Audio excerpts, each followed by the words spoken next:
from what I understand, you guys are doing 3D printing? 3D bioprinting. So taking 3D printing technology and then marrying it up with tissue engineering research to try and 3D print basically biological tissue that could be used to reconstruct people's faces.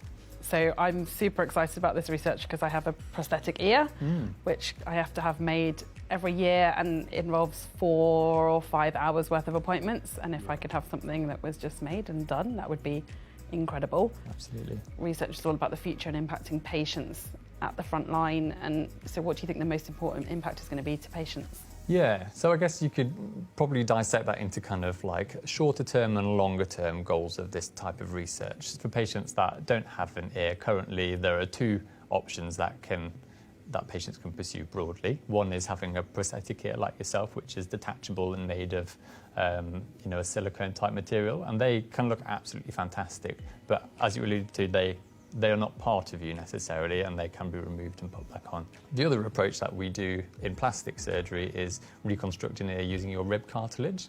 But obviously that involves taking tissue from another part of the body, so the rib cage, which will leave you with a hole in your rib cage, which isn't too much of a problem, but then there's lengthy operations associated with then carving that rib into the shape of an ear, putting it under the skin, having multiple operations then to make sure that you've got the projection and shape that marries up to your other ear. So it's quite lengthy, quite complicated, and involves taking tissue from elsewhere in the body. So that's what we're hoping we can circumvent with this type of research, basically by increasing personalisation and avoiding these donor sites.